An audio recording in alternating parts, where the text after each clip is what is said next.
Nimbola que ora,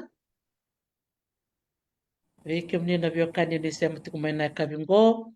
ena kena tomani tiku na vitala noa, wat ke ira na nonda marama, era do kadi kavi bake, ena walesi. Marotaka ni roni sema mai ngona nonda marama bulang do kai mai Aotearoa, mai New Zealand, ena bonua baka kiri-kiri roa, na kena adana baka Maori, vavini vinaka buani baka iyo takana nungu ker malmalumu me ngole mai me kro me vitala noa na ulutanga ni kena marotek-tiko na singa ni marama International Women's Day. Abi ketungo Amerika keto se marataka tiko na singa ngo ni se kawalu tiko ni singa ni bula o machi au klame ni silandi ngo se ka viwo tiko ni singa ibi ketungo sanga keto marataka tingo na singa bimbingo ni singa ni marama. Wakata ngakina na bulongo ndana marotaka tikina na bi marama so ndana sureta mai. Au marotaka ngani madongo e vitu sarangana marama. Era baka iyo mai mera mai tala noa. Na buku ngani nonda biwa sei na ulu tanga bimbi ni dhaka ngo ni kadi baki sela dhaka baka kakamburaki. Klani bunga biki munio ni sakilati kona marama ngo bunga talangana wekaner sana baka rongo tiku mai na singa kani kuwa au marotaka ni rani ngwali tu mai me mbula ngwali kenda nona do vito mani tu kena turanga watina nona to radio na Wananabu FM na bonua baka oe kato ye me baka ni marama tiku ni lomai viti na nonda marama bola ni tokai au nanuma mendana ngande mande lomai viti mendana rongo manda na serta tokongo mai be lesa lomai viti kena be iatu yanu yanu nimbula benak.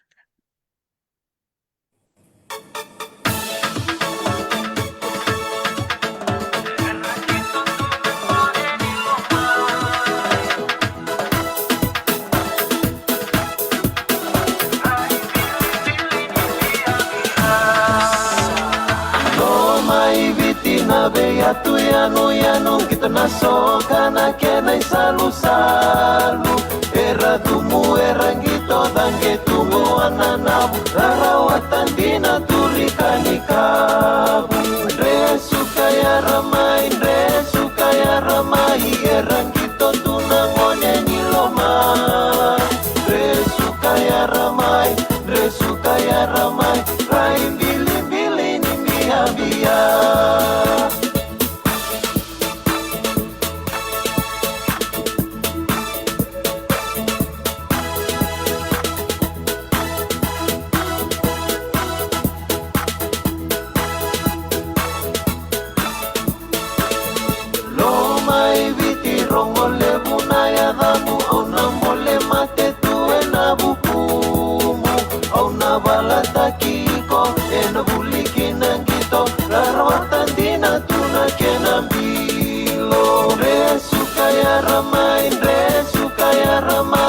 Erangito tunangonye niloma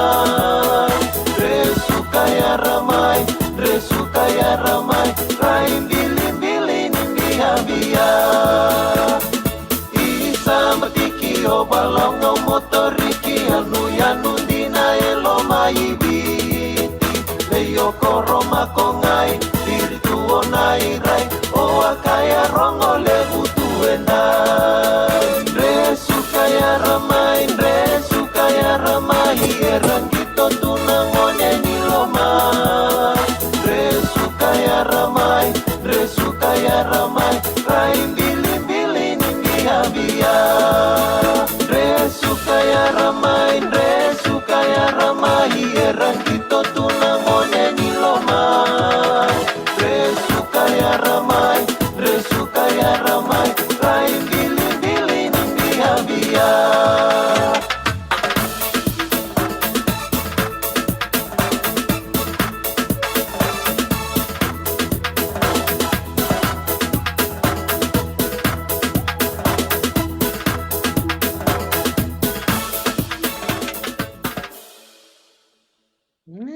Vinaka baka lebu lesa na vivaka maro taky na sigvinagny koa na nana kuti kendi tiko kina vono vakaturanga olo mai vito be vakatulosaka tiko na kabini signi koa na vendel ni avutam kersare ni vono vakaturanga olo mai viti kani marau ni siama tiko mingondo na nondra ngone marama na sana vakaturanga olo mai viti na kay vakamadal tiko tiko weekenda na sigvinagny koa me vakasat kuna wote siama tiko mingo koa mai na korturanga o Hamilton se o kiri-kiri roa mai New Zealand. Ini boleh bina kamaram leita. Isa ni sambolo bina kamaram leita. Tomanda o vetor nangona bina kongo mo wapi bina katekimni ni ki kandokai ka rukovi me torna wanongo me mi waseki na navi ka me balatanga na kambu-kamburaki ki anda na marama na butrara ni kadi-kadi waki. Tomanda beba madal tekiau Rango andilete osana me vanga takatakungwa na ya ni to dedi na ni to dedi artu matau ino andilete inoke o davu sakatuma ya na wanua wanra ngau lo mai viti na turanga na tukangu enga sindundu abertona vite di kapakani lindo bakarong tekitona wanga kingau loma tengi siniasi o etangone rongo na tukangu yang kasih tuntu aver na tubun ra orto na tabulengu tamangu o patilia estero ngoni do verto na vitedini na tukangu ure na dule na bungo mereani katlomeki mena wono basukina don remekina na wani sudu na marama natin kuna marama ni koro na banga may lo may bititalenga yan maram natin na gue bastu saka kina puna bakaturang o teilevu menamara na kalawata ono na lubengu kita sami ang bakitin kali medan itu bakatiku-tiku gue na bono kiri-kiri rua na edan ba Maori se Hamilton na edan ba kababalangi ono na nongungone kandu tiku na makumbungu sagi ang bakitulu ena bonongo Hamilton may toya taki na wakasama ni butrara ni katera kaya na ngona may woti taki weekend na COVID dakla kaya din ngona may woti kina COVID lebu na kandala ko duruma lebu na vanua enda bakatambu mendala ko kina ninda tuwi mate sangay buda ke may ngona wakasama may nenito tata me do life tak ngai vale do on tak ngal sana serba kagiti do nakam tak sana na podcast me viwasi tu kina verna wakanda ratu mi bonu ani ngona dando ngalili ni datu me na bonu tani da ya mi vale anda do bakana nanu lesu ki vale kuranga kina ya dange do nanu malesu me dando ani tak tu sana serre me na da bonu taba bora ka tamikina na bakana nanu me nonda may tikuwiki na nito sasanga nito tata kato sasara chiko na sasanga me bakarizan ka na banua da studio me na tosikina na nona kalikalibaki ya to manda o ya buli me na korni buli bakarotak me lami primary na ngono se ngone buli kina ngone primary school lami primary o se mayani en lami high school ele ambakirua Oti, sangay solvi ako doon na position mo doon na nugu doon na space mo lako kino mo libit tamani super grammar school. Ya na bati tinikaview rosang tinikaview view sang pulkarua. Dindo nugungas ni bulichuk ni spot sila yo Mr. Tora. Mr. Tora sanggay koti usar dindo redo ko ni takabiyaw na weekend daw na maramnita na tali din gito. Sanggay koti may lami high sanggay ko sa super grammar. Sanggay lako na si mo sa lay enroll kina mo lay sa tasar nga batikin na principal ni grammar nang una ya o Mr. Conrote ko sanggay makasing walti ko isimil Conrote. Sanggay ana bi busakit ni Mr. Tora. Se gona ngani buli okilani na ngwala ni grandma ana raw ni may lapeta na gito ni Coca-Cola Games. Ayo neta wait valile na Coca-Cola Games. namba kitin ke dia sangabul katon na nanggu tim ya turki na gold medalist ni iya ni 4x400 relay begitu na intermediate girls namba kwa ya sange Washington na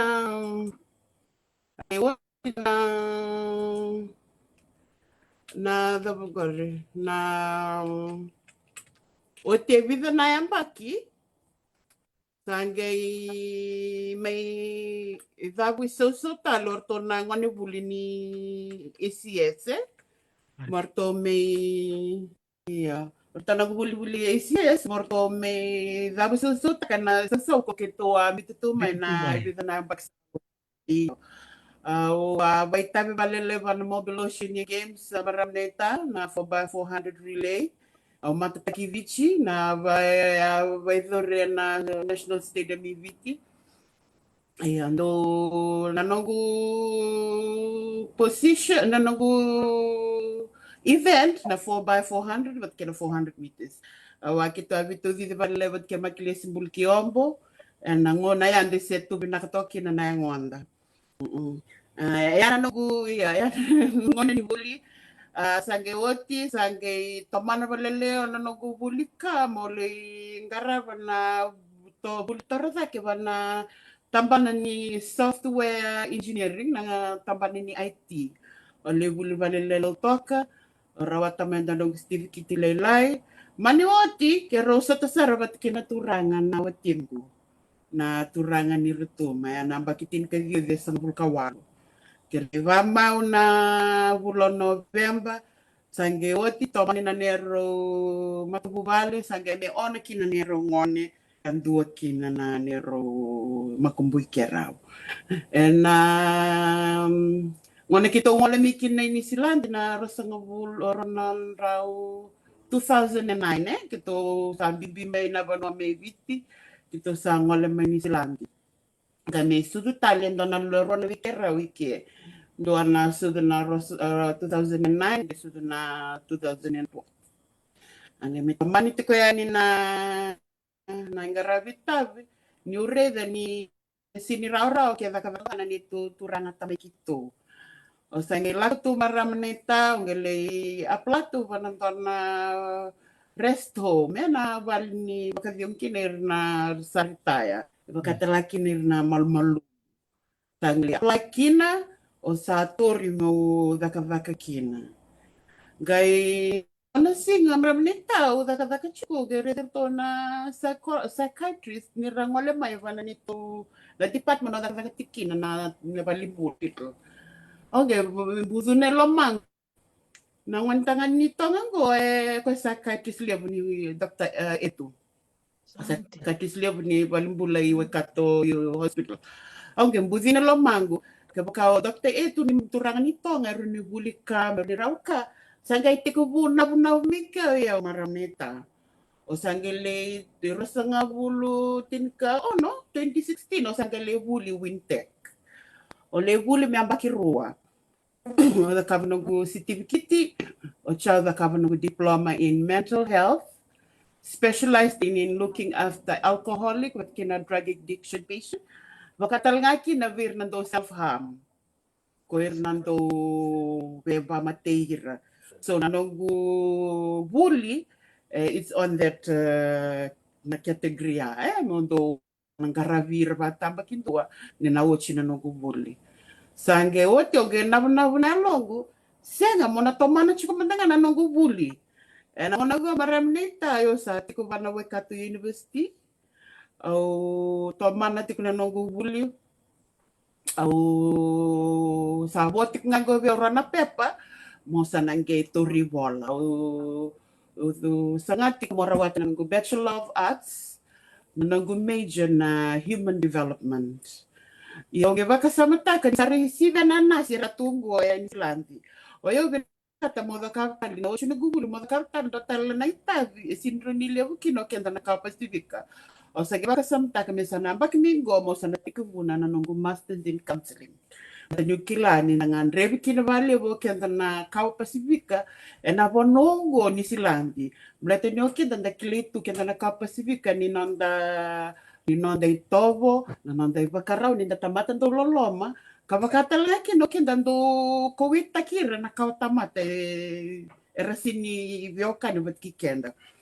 Yo na ngona ser ngadar ba sek chikina go na pepo turti kuna kramesta go. It's regarding counseling. So, pepan rendre toka sa narawatan bag nga nakukuni kalo nange na bulameng na trimester mingo man kita kap kini ko tino ko pepa based on critical youth in the age of 21st century. Mabaleta non rabula na ngone na digital appliances na gadgets back na kakit kaya esa nage umani batek menange renurawat kina nunggu upepa na nunggu ibola o sangati ko na Waikato University. Kita lihat saya lihat besar nangon buli Waikato University go kem nangon ti na no ada kina neto meet and greet van conch panandong na room do bagarota kana Waikato University mekima mindo songo kina nangon buli Pasifika. Kamarota ke ondo tukul ngabang goberto na lubiang kila dota ni na bengarabe Waikato University rato zingoma na nonda vosta na nonda itovo na nonda cultural as a whole ni kenda lina kawa Pasifika dota ni ngau kenda lolom ya nampoye sa dona songo binaka sa tabatikir na buka na ngwani ni bul Pasifika ratungo na buno kirkirua tuko na biro ya sana utoka bi kenda to. Just call me Auntie Laite. That is my name because I'm a bit older than you guys. So, welcome to Waikato University Fijian Association. Maram na tayo. And then, talo leka. Membala nito to sa may, may sasanga buli, na may saman toman tartiko nga yaw, nanungo sanga, may ukena nito ta, membaleta tiko na kavi baki so na nito episode chiko vana Spotify maramanita kaya vakani na ngola vana Spotify chiko kina so na episode ni kavi baki ni wana navu Free FM na tamba kina nito tata ela ninoke Wana navu FM. Wana navu FM. Ratoka kina na sana baki makao mana viambak sawoti 2022 2023 sana jam katakatoni ratu mai na viambak sawoti Dakana no gumi na kami bulida na ngona ni baki me matanda baka maro te kira to kana warorong to ko mai sanandua na song na seren dan na dingitaka na utangan dan na kutamai wana TV lini kamburaki na vitamata ke bakanda sa kabata sa show mentanando acknowledge te kirta nga baka binunak te kirta kana narando vito ponto kamai and na vi prokara mentando vi wasiki na nangona endando kazi bakikina so na Sona kalalai o gulida na ngono do vito koni tuki na vana turanga tamikito maramanita. Sa totoo bakod nakabali mo dileite na nomu wasemai na nomu tubo na kemai na nomu bule tale ibe undra kau do baung keta sarangana no bata ngo menda may bitala no da may bikilai may katuli tal tu kaso na no di tala no bango da sa kanikila ni nalayang tale biso na no da bitala no go do ba kana parang utik mo tik ni awo sarangango na rongo da no mo itala no na ungiti ko na ririn ba kana sana bibi lomo rutu be ko kome ba ko tino na buli garongo da no mo itala no sulit tali mo kondo na ingu ke bakana kay tarongo ko wa ke sarau be maramanay taon dilete me sasanga takana na buli ona na lubena don la mo kumbuna se buli tip nga tada na buni sigra kino ya asar nga do na bibaka along kangkata ke ori dire na ibata bato ko ba buli tiko bidal marama se mo tiko mengo maramanay tao ser se di lutu erto se mo sar chuk na bay wakaw Dombula vinaka ni bula vinaka na sema tiku na vese viti, na vese vura-vura, wami ni vinaka taki tuku ya ni tiku ngona nonta marama bulangi, e ngole tiku mingo ngoe na nono sureti tiku mawira na marama, era baka i tepe te kiri tiku na kakamburake, na rechio. Na kau tali taka bikem ni maramanita ni, o ni mamata taka miya, ni tiku rato na ngone, o ni buli tiko, o ni zaka tali tiku nga, ia, o ni laki toko ni na mudota, na kali baik na tapa mate ba ungi tiki muni toko na nakaka tiko o tamamundo. Se sana ngona maramanita ando reda nindo kali baik ndo toka ngai sinindo ndo vito ko ni batiki koya. Sangen do sanga tu no ngona ngono asini do taka bere kabi ko do kali baik mondo la ko tulio vito mani tu batiki koya. Au sana sa tu ko na viko reda ngona ninda tanga runi komai sana ngone voli se komai tona dili ni community se andaro ni giritira me rabasa mena taliboni me sana ulutanga momona me ndavi basa kita ka mlete ni ngone la ka bakina na ka baki ndo vinaka menda kota mai sana ulutanga vinaka menda na kila ni ngone ndana wasiekina o irna bakaroro tiko mai na runi buli mai na vika enda wasietiko wa wasia ko kito bibusta kaya na hadar bonitonga o sea nini do bola kasaro ko bikiro kini to dedi go ko na ngon tangani go et ko na bago ko ya anchi no tiko buli kira na high school o wasia ngatu di bakasa mata kani nandona ngona mi una buli lawyer bana ngon tangani go non sa interview tekniko et ko nga bago ko ya o yau o ngele buli wintek mo the foundation course Sanga mekia, sanga mbuzini lo mangu, mobuli loya, tukuna nga bango viko. Sam, it's you the inspiration. You inspire most of the Pacific Island students. Kanga kwe, auntie, I'm not really that clever. I was in one kusara, but oyondo sa sanga mo kilana ka. Yan nangonango Samuel sa baruturi politiko na Bulamingo. Kini na marami orang ni barong to kamay nakatin ka ona ni singa and koy bat kita ngone leon do walak tal nga via ne no busy ngone leon ni mba rosa na tori wala chuko nakatin ka ona ni singa ni wala miongo ulo epereli we wasetik nga kina ya na nanta mi sasanga kenda na Pasifika weekend o busy ngone leon ni mba to ko ko luvengu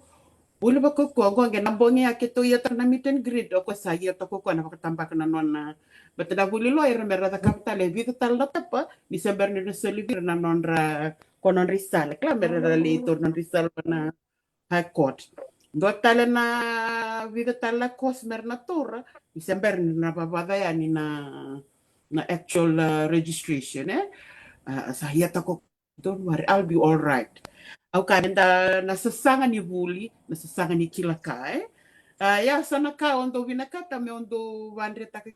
ngona ke ondo o vito ko ni kini vinito te na kadi vaki menda ko tamay sana vitala noa menda wasia ver na bakanda especially in the summit to gona bono levu o ni siladi so weekend sanda me toka nga sanda me na taka nga sanda to kile sanda toka nga bantu Toda kala bono goni silanje na lebu ni buli etu. Menda buli, menda kila na vika era. Tono ngoni kende sin kilato sana ka. Ya na ngone sa ya tokin wa na buli sanga ya yo awa buli da. Awa buli da na buli ame na Wintex we kato university.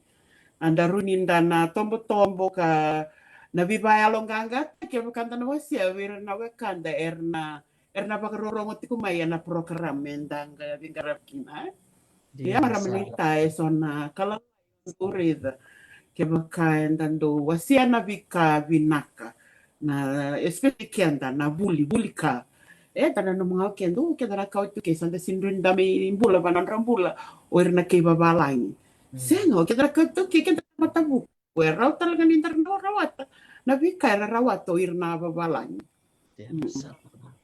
Tiana saranga ubelis tali bina namutukun chika ni satik na wanana FM ngonon doni chikina na ngoni COVID na COVID-19 kariwa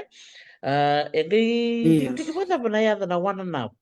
me yada ni program go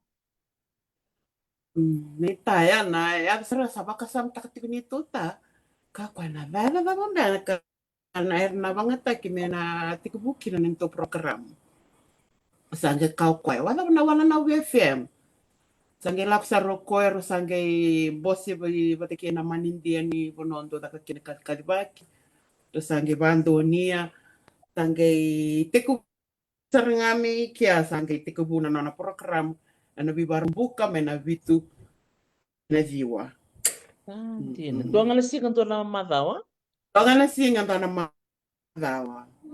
Sa totokan din eh. Na nona tikubutak ngamin na kali kilo ni bale. Sanggay Pati ko mangkarako do na studio meli kali kina meron ni studio. tiko na ken na room do no michukin eh. Iya. Langit. Ete ko butak nga mi balo ko. Chandot ko no ko isa. Do sana ngona ndo kalibaki na nung bananan sa rivale na server tuma. Isa ngona ndo onta ko server tuma. Se serke na sero chesimus na bito do talita ko kalib nito tata. Ndo kota may baka bola kana no na matani vale. Weekend naman na may tubago de darongo na observa ka bichi maram nita. Koti kenda baka bola kaya na nonda bon obiti. Sendila todo ko eh. Dorong salvi naksar ngaya na sere kina kina kali baka nga takatanga ko mimbit saranga endor program ni kali baki.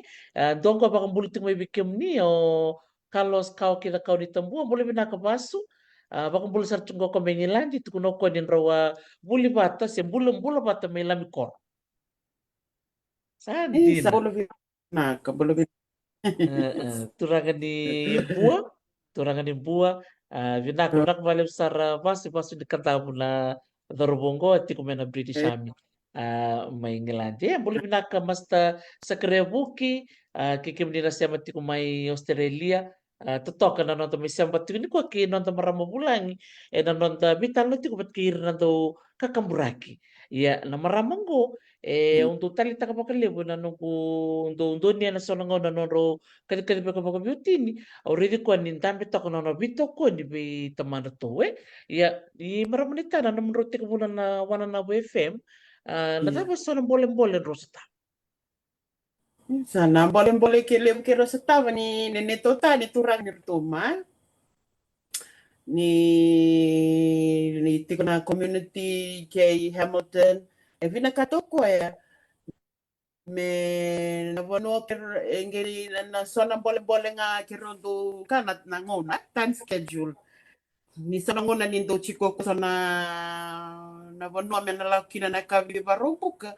sana geti ko na bono ko kabi ba baka talaki no yo do le ngana maram nita do yan rabuntu yo sagin na time schedule baka min challenging dona kami rendre tak na sanongo na nindando kat kutuni yo sanongo na kiro sa gendo sanga me katoni rawatu gendo kambura kinga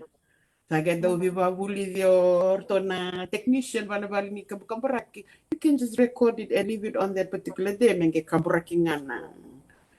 do sanongo na endo vina kaninda laku tinga na katika mendo dak serti kuna Facebook live endo ndabisya matiki na ver na wakandera tu na vivon mo baka via ya na anta na bolen levu na ngona batini okenda ninda ti wala ni dona kana ngona kandrendre so na vitna kaloko go mo na chikumikia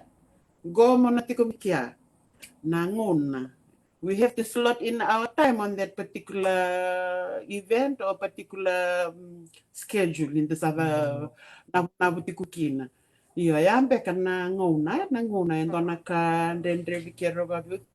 ini mekero nando dorma kana nero program ni Richo mero ni vira bat kina time orto stolia mayor to na bali ni walis iya Tandin Dila todo ko na kaunit ko na maya na ngauna nin rota ka karurua so na ngauna warung bukit ko tal na kanu mun rota kava. Toto kan tini niti ko na sala me katuni raw. iyo iti ko sana ngon ndole kat ko to ni raw kito ero ni lotuleb sisinga ka nagay ko tinga kito ngoni ndot ko na tingame singo pakarombo ka matini na rongo ti ko na nabi tama navi kay lui vitir tu na bunongo tero ge kai vinaka kina ni orto sambit tal nga sonero katukoto ni van Spotify. Kanya ngol na Spotify chukukin sana kali baki sa ka uti an ambak sa uti kina ambak liu era toka van Spotify program sa katun wuchi tukina. Toka saranga. Me baka namuto ko naman yan iturangan ni Rotuma naman daw tae. And do was Yeah. talaga ako baka Rotuma ka baka tangita ka na sir baka Rotuma baka nito ko naman.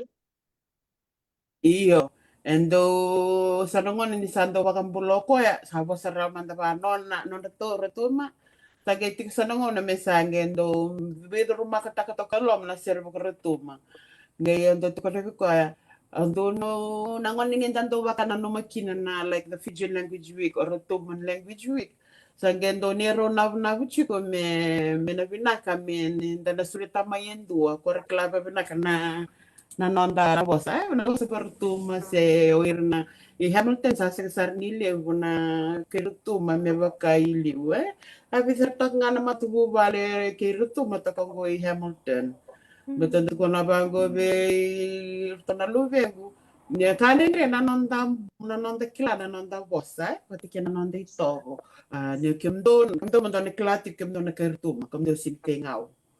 kana punonga do basukina. So you people have to know the language. Again, do wana kero san kero kasi makin mabuti sanga do durto ko son serba rutum. E bati do vinakavia ni do rongota kani sando wakambula may baka nabi matagal bosa sanga do bosa to ka ba non to bosa no nandot ko ay singklan ni ko club na katartum. Singklan no kini club na ko ba sa martum. Totoo ka saranga. Ang tanga ka umarta ka lita ni Orotuma engali viti. Dora kambimbi merto do kawitaki. Menanong to bosa ni lewir do tukuntunga ko ngoni be. Siturang ni be uturang ni viti. Oy may Rotuma. Claro, todo buti viti liu. Sangga todo buti Rotuma mure. Ya dama na bimbi ni mure na nona bosti ko Rotuma nam dota ke na nona bimbi ni nona baka yang takati ko na bosaya. Me rarongo da na barrong. Isa nakana nungu nakana nando tukuno ko isa nakana na talita kani kana turani rutu mapa kamendo utosoy na nona rai membaleta na nona vosa wakatalaki na nona na vika membaleta na ito buwartuma gado ko na bango ko nakana nungu tokai ko ya nangona meti kubuta kakina na wala navu FM na program ni ando tuko na ko ya kavi na kavi ya ni wasia na vika membaleta na nomo na kada buno ngala mekina baleta meriklata ngair na lewi bichira tungo se ir na tamatara bakarorongo chiko mai ni rotu mai ento na bono me viti engali baka ni sanongo na me university matangani ndando laklewi oh oyondo wasea my husband is rotuman but I'm not sure but it's orto galiva banabikito na bono viti Ricardo, we haven't heard of Rotuma. Abango, Rotuma is just a tiny island. Yeah. They maybe call themselves Polynesian Fijians. Yes. Okay, so dami ni turang ni Rotuma nito dedi. Misanga no na inguk todo kome me kareta ti ko na ano nito na basta bosa na programo ko ito ya butaka. Misanga nga ni baleta na bosa. Todo baka bibita vale na nondo to bosa bata kina nondo tito na kawito ki na bonongo kirkiro.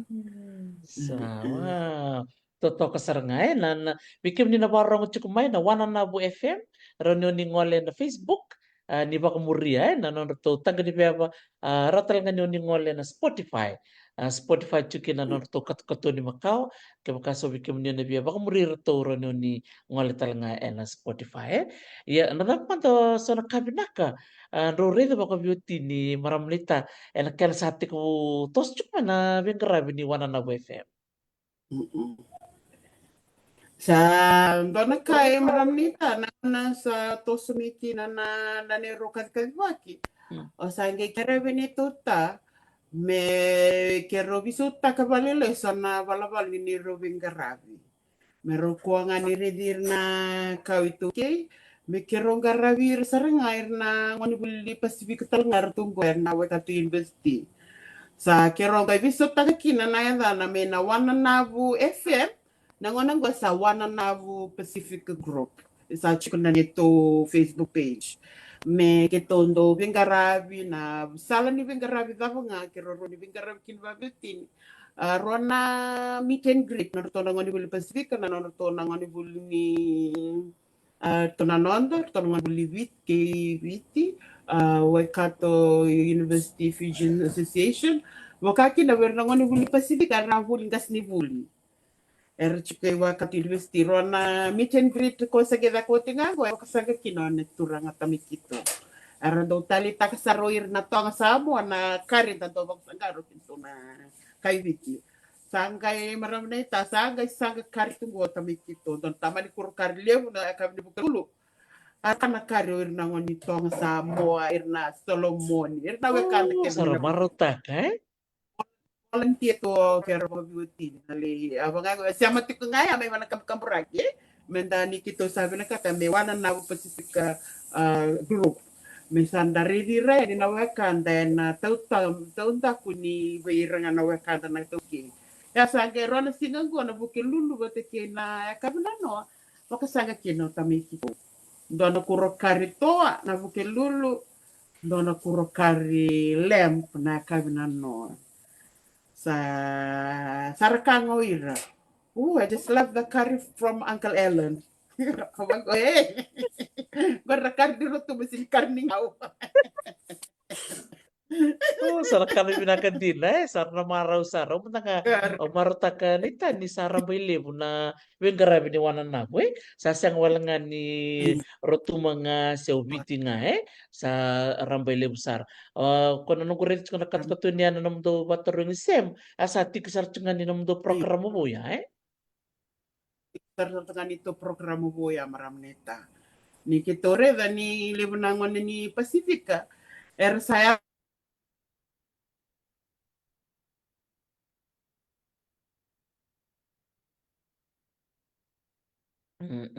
Isa nimbula pinakabali mo na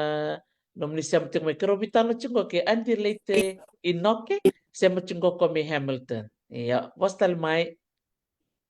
sebagai nanong na ya meron ni rabaga gata ko irna lubianda ni rabuli loya. Sabi loya minsan na kami do sem but ni ako ni bagsawat apresteni non rongo ni huli Pacific na Waikato University. Me sem sana kai kilana non experiences law student in Waikato University na non kila. Pero ni wala pisana ni me vaya loga tikira meron ni huli lawa. Belatan tala kau tinito na kau Pacific ay nada tunggu na bono ni Silandi. Meravali buta kina nondarai. Merarai do ira do ka merabulida. Merna kila bukeira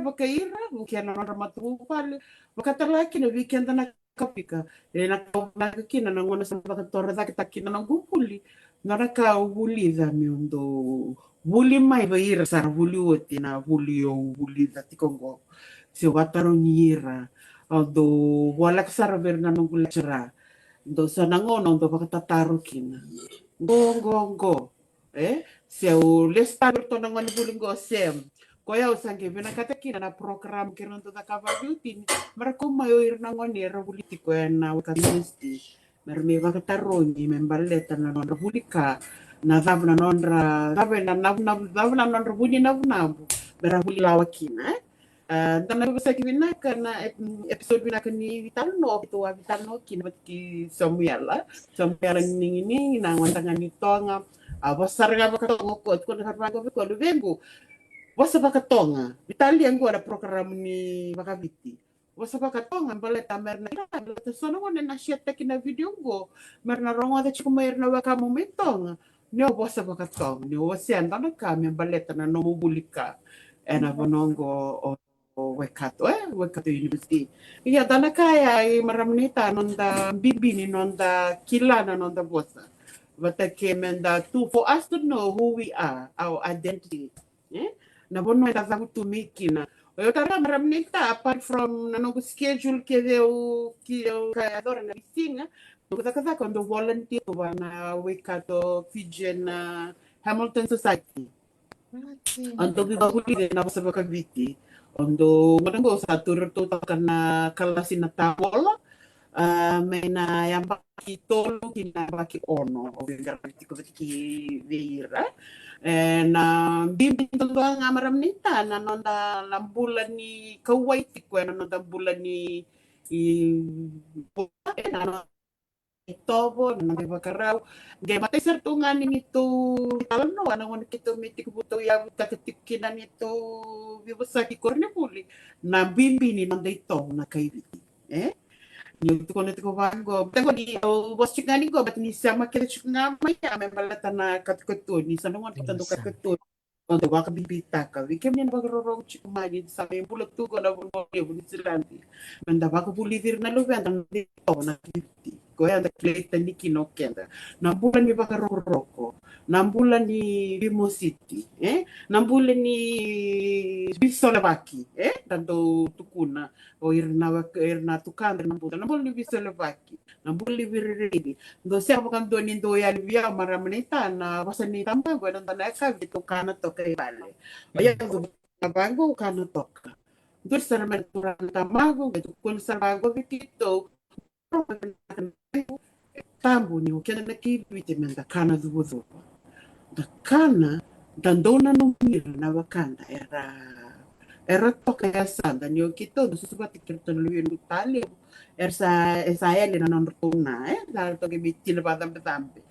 na kito sangen do melomani ke vitu ivale maramita o waseti ko go mabalata na non dito nang bulan ni Solsolevaki nang bulan ni Vilomani nang bulan ni Katubikanda na dawasya balata ni okay ni gomatnya na go ni sa ni sa mi tukina eta sayaw may wana wibari santaya may na wibar mo ke da kilari da na lomani kina yun sa nga to ko sa ni vale o na wakanda na kay sa meta kongo sa ro ni mi wakanda tu kaya ang to bimbita ka kinangonan do kina nito program na Fijian Language Week sena maraw kirondo na kana que mai na ultando do baka bimbita ka na non dito na ito na non da kawai tawki tando kilitani kina ya nita so na program kirondo waka sama takatu endo se balanga utu ni vitala noa na TV likadi ba kena wana na Free FM na ngono go sa wana na pikagro sa sa na dito pingarabi kanda di banua Adila. Ia pakata pa na naman ro kali bakit ko ya ti kung beka na kana ba perta na beka na sponsor mendua mena sa uma na ngau na ro te bikina se ro sule saranga na naman ro ngau ne takapata pa na naman ro laki bakit ben na wana na bu Free FM. Oi maramnita so masaranga na New Zealand on air na program ya may Totoka. from 7 to 9 New Zealand Air so na program ya o kero maramnita kero volunteer sa tanga beauty kero sa tunganan ni Romon turuare ni Somi me kero le na to kaya me kero wasia tu panavika kero ronikila ronira kikino irna kawito okay era tu na bononi silandi Isa, wow, sadin. Isa, na biang musik kami miti ko na parang ito kanya sing bilang ko. Mo na bakang otak talaga binam dota, baka talaga kinabikim ni na na itabili mo rong karabat ko na biyo say duman nga nakaw ko na may na baka bakarawe. Ni sember na baka rombuka, rosa na tumanay na ng rongaw na ba't kinaulutang. And ro di kita kami laki wasay ro wasa bata na naman rongo na ni lakangko ni ro takata ko ro ti ko naman ro mata mo bale sa kanibabi ni pinaka na itabili mo karabati ko. Neta man sa mga nanungitar sa akin do kero viriritak tak nga na nero program sa nungon na sa do distrito ko ay sa nantokan Dala ka main to mi ka bata ye soran to ba ye soran to mantua nirna lore to ka banda matana le lindo sanangon do live Facebook feed to ko ko ye sanangona kina ka ke rondo maru taka ni man kira satu ba kini rondo tu ba ni dole nangono ko santo yan sianga o yon do yan rambon so sanangona na time ya sari ni slot tek to ni kin na pa po sar kian to na sogo ya taka bekiro na suriti bekiro na sini chukina sangendo takatunga me ndana katukatu ni me biutoka membaleta na singa barombu ka isando kileta kuna singa barombu ka mena bitu kina viwa ya na singi ni to ko dero katkati baki utini Sa totoka din naman nga libo na kau o buli na madongo bikim do keda na sa may ba madaratiko na buku ni kadi ba kim baleta do na kau bekanita o kim may minabarong chukan kim may ngayon tambe nga kim may bakarong yan ya kim may misya ni reda na ngaw ng palabo toro chukumay na ulutang na rasuriti may na gulang bika kaya toro to ko na ngaw iyo dan ako na sa retek na pulang ra so di ba ko lumbale me bukangan niya wasito ko biyaw ra solo sa nito ko benito de Lorbe sekta kan na ulutanga tale ke bakasinti ko suriti mai Lorbe sekta kon do bimbit bali bonita ver na non ir na lubikian lubianta na metuna bonoli me da bimbit nganga tak na non ruta so nango na ir sa fomu bitu nga sa vaca sa turilago sa wage de tortolo yang buli moni kila kyo mi ngon ni buli kina ni torna nom ni bola de ke ba kaw ni fini tale tana bona ni vaca na vila kata mini torre na nom ni buli mini vaca fina kata sar mena vaca ni vaca kinangor sage kerondo vindu te tak ngabayana ni rongo na maramnita meruni kero fitin dukin na ro schedule ka ke na barumba Totoka. Totoka makauti au nita katiko bikim ni nabarong umay ni kay ngole na norto Facebook page baka murian na bika sawasya chukumin ko maramlitan di late ya o biale subutale ni nano mutu kunti kumayan yo do volunteer talaga na baka tabli na sa makamiti berto na wekato Hamilton Fijian Association pamadaltak mo tamay nano mo natabi ungiti ko mula ki wasya talaga na mo kilabir na lumiat. Sama beta toman na tikman ng to say membaleta na nanuli baita membaleti na lubenda meron wiki na nerasud wiki Roberto na nung ni kulir na ngani buli ko unta viva buli kina rasud keda nongo o Hamilton o kirkirua era bisa na bagsawa to yo bat kinta marama tao asya tao kero sami sisratawa tingo sami sisratawa kero nabnava vitini me kito sati kubuto yo ta kandon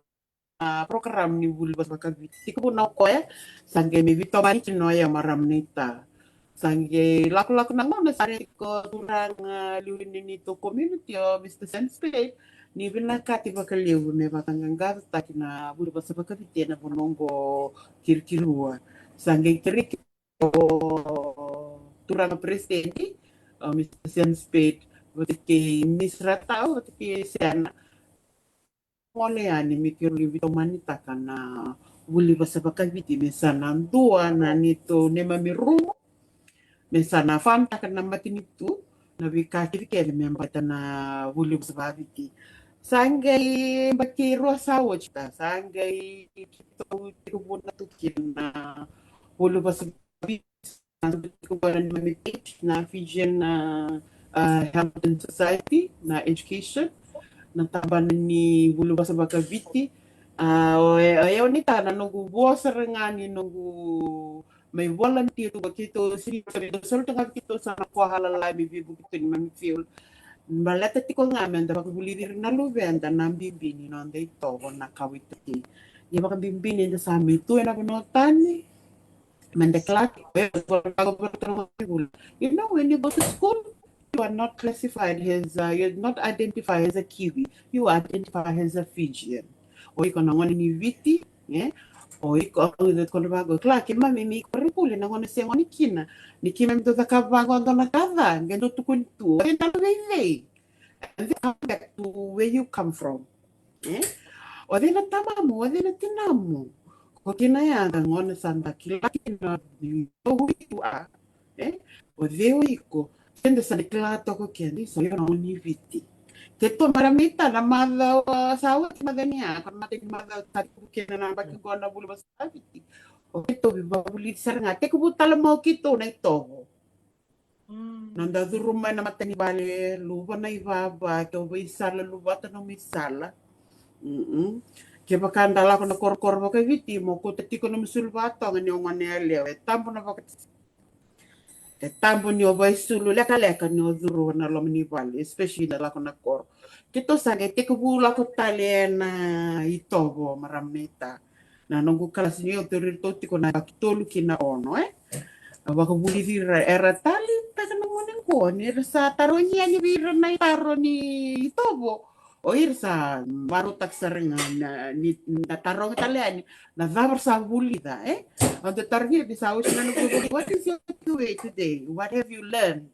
Ang kendo tu ko na bago vira make sure ni ko la ko yung pale le baka madal taka bi mami bet kiti di o ya ba buli da me via o na ulaite tovo na bimbini tovo ni kanda na kawi tuki and the sami tunggu na bono dona ka mandanga maramnita na nunggu reda ni may bisa na non rai tovo ni vi maduai na sono ngone rabo sa libutu ni rala ko mainan itu kalasi sa kame ngona tiku bukitu kalasi ni sa viti me domingo sa dona bisa ule maramnita antareda na ngone na ngone bul ko sa papalangi to ko tamar sitina da ko ta men rusul watonga age randula ko mi vango na bulu bos baka viti sar ko ta ko men rusul watonga sendo na singili me kuni rawasul singileti sini balinga na to asa bango sa to kon ti ko me no ros na marama ni bono levu do ni to lili ko na ngaram ti ko na tamba ni bos baka viti ki at ko ko nau sandona kana nongore na no to te ko mi kina na bulu bos baka viti na vida na baksawoti me do me na ngonango sandona visa levu dare de ver na luven na non re tovo da babu o satu kono ngana bago re sayang ati kono non de to bibabuli non re tovo non re sulu ya ke bakar kalawa what do you have to say. Oh, now, yeah, sorry, too low. Yeah, sa klase ng oir, madam, too low. Abango, do buli dati ko, bate kem do, nangay na kor, do waran nili kalaw, tiko mo kapitalia. Do na buli di sarang naman do tuku, na tulo, ya kere, sendo na kami, tangka to kay daki, o sa mga madal tak servir na nunggungan. Iko etampo yung kay lako ngayon, mo le turamento na katu kay daki. Iko na kere-kere, kwento ka, tampi to kay rar. In the Fijian culture, there's a taboo way to go and get something from on top while someone is sitting on the floor. Nakala vaya pita na viva buli di ver na luvenda.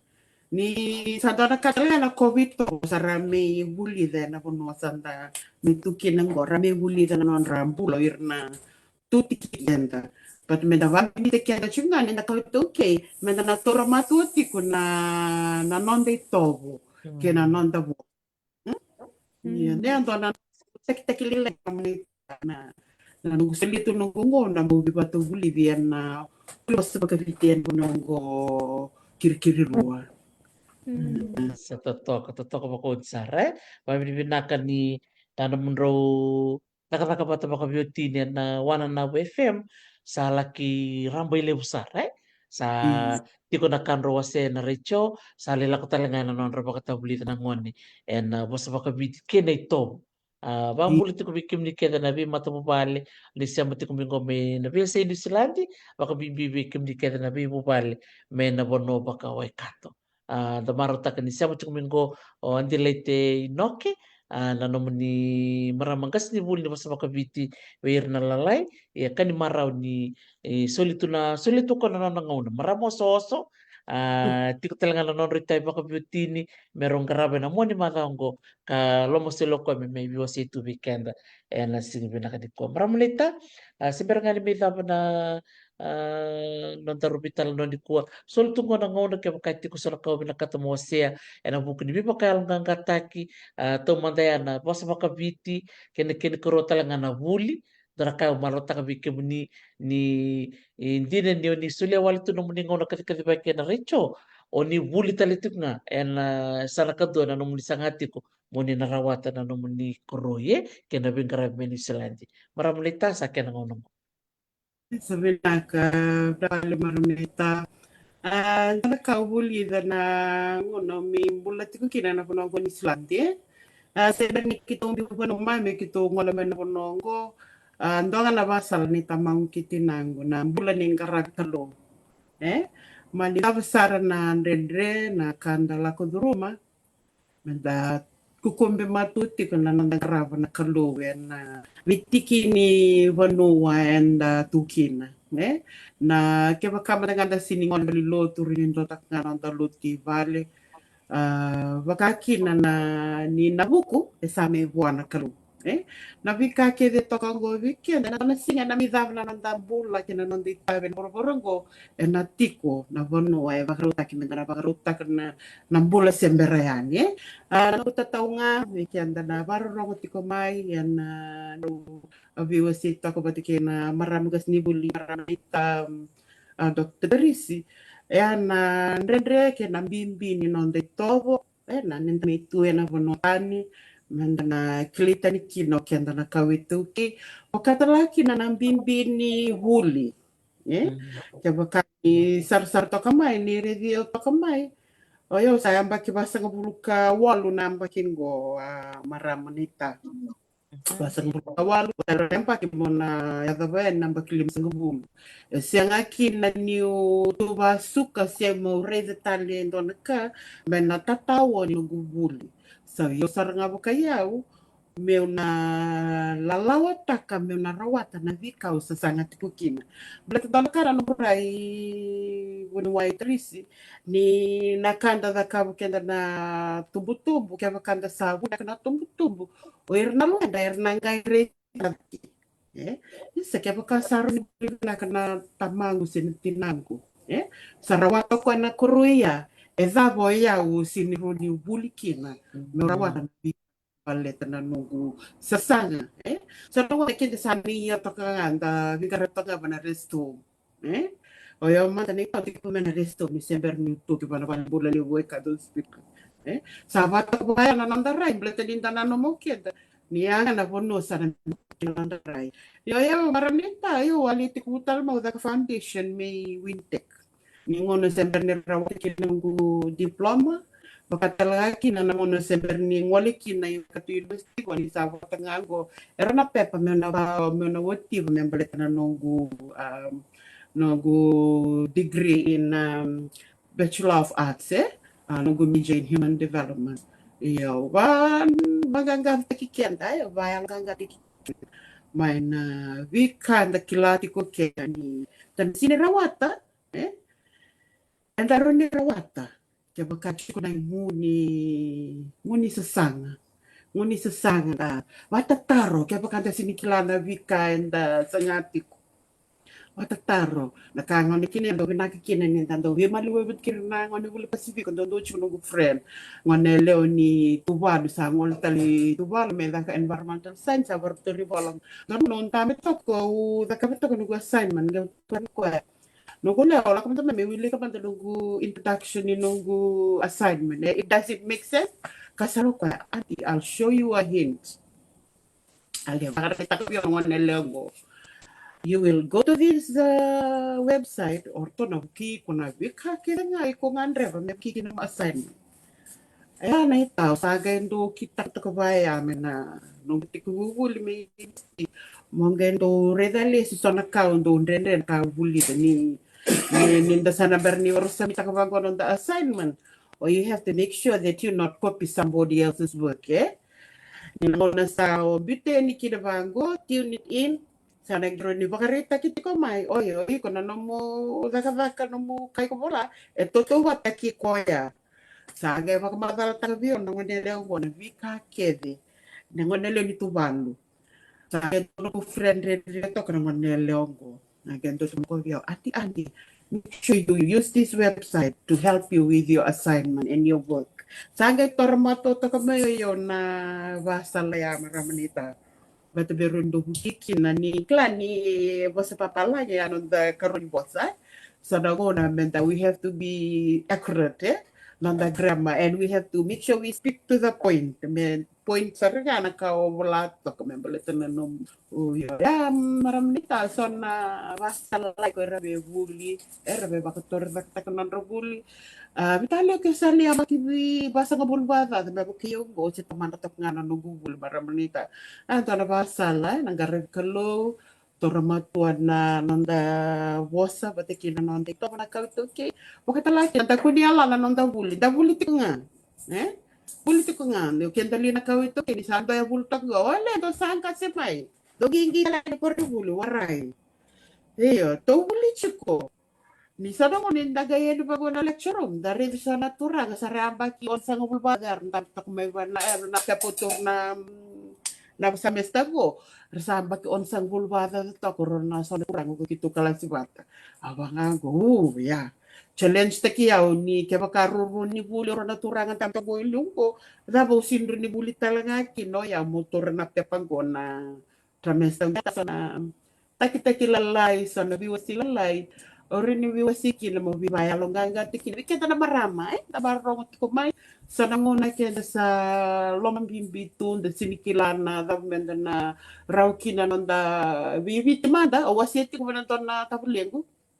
akan sila mo ko auto ko bago ko reda may bitin dona kana burbur nila berni rawata auto ko bago ko klana da kim rosaran advertise ta kana ni sesama lalay Oyo nita dona business lele nga o vador to aside from my schedule mondeli sama kivale so na nasi rando binakatera wa business no chinra rando eu sage do la ko na network ya mondeli bukira mando vecchio ta kanon vale das tek na me no ya onge wasia bana tabuli go ba go reda oi oro saranga ni mo burbur ni lab na sasama ki sana ka dando sangat kini baka samata kamaramnita runil ka ba meraw kina na rawai labo o sige wasi abang go ya do manda ya kisali brabul tak run sama ko iko pero inda rawai labo kina na nanda matububal ya maramnita ya do na taki lilay bibayal ka taki wikimni na marama ni barrongo tiko mayana bisi buru-buru daba ni nanda bonoa ni silandi bisi buru-buru daba ni barrongo tiko mikina memalit kenta na maram we play a very important role in the family kaya bakal siyang kenda na sinrin ito sa nananda matububal binaka kenda sarangan na maramatina and the 2 weekend na kini nonta katumba ni nonta matububal maramanita and na tek-tekililay wabiwasi ni kina ubibaya longa taki weekend na marami na buru-buru. Sa mundo, inako pinakawalim sa maramalitan di leite, inoke, tali ng tarongotan na nung baka matala, matati pinaka na nung basa baka biti, bida na kaya bibaka yung gangate kinokwe, na lotu, kakuin ng wilera, bunga na nguna maramalitay, sa tabibi may biti, sa dala ko may balangi, sa may wilera, ti ko na ulutangan bimbiya, marota ka na nung biba kong gititi ko na tikinaya nanda itomo pakabiti na nanda wosa pakatanaki na nahuli marata ka na nung biba kong giti mo sibikan na maramati na tapakarong ti kumain na kami na kanikuha doon ni bakarita kami na kang guhan dilate pamataltak chungo ko niyan pakipasa ng bulkaw sa ni bambot na noon yan baki ni riring bulong-bulong to nga na maramanay tango Gaito ka tang nanon tiki-tiki sangay sa chugo binaka ito toka binaka binakabali mo na nung biba kong giti nanong ko rin ko na nung post men pala na buli endo tare walim pala tinibong ko na ngon do o rede na non di mata-mata and daro ni baka na posting men da biba kong giti kita beira rawili ka tikumay be baka wat ko chuka sana marambe ka tiki ngonong ko sa raka sa di mo mata na buli din sarka kau ditukuna sa so sarka do usa usa ba mo kumbuni mai usa buli nga eh ya libarte ko tukuno ko senga toso nga la buli sa mata bonita Kandi na maram na ita toso nga na buli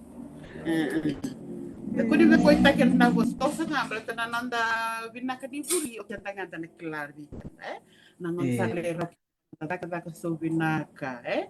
na rin kanta luvenda na buli me vana vika and sara Oh, totoo bakod. Baka si binintayin doon ay barita ke, bira na lumenta. Nir na ready ka dito ko eh. Isang tal ni rita mo kaya orang research nga. Eh, nanon to naman Sara ipale. Para malitan, nakamalim sar na nung may daw, na lumani madaw to Kongo, na kaya na baka na numiti ko na nanda singa na marama, pagkatal nga kina nung doon na numiti ko, bikim doon na marama. Do kakambura kiti ko eh. Lolom sar bali binam dota, doon na singa nung ngole di sila ni galindo na kyung kar, o klan dito basa ka kar ti ko naturkan di rotumanggo. Bali bibinaka, era nung broken kami pakai na wana na wefe mo nang ito pula mo na baka mura talang nam dota ka di ba kalau baka rong talangay ni na namo to bakit tayo biti ko may Hamilton. Mata ko mata maramanita. iya vinaka bali maramnita naka Wade eh sa totoo makauti na makarongo be nonto maramo bulan to kai o andilete inoke siamo sarti ko may kirkiro may Hamilton. Kirkiro na kanaya baka Maori. Da marota ni liam saranga na wekande tuki era tiko mi Hamilton bambul tiko be Naomi bueta ki koroi tumbuli binaka no guleo lolom sarbali buberto na abitamani nakabali po na pakarong ito kumana sila na kuha pakumbul talaga nga bi Asena Mrs. Asena nakarawa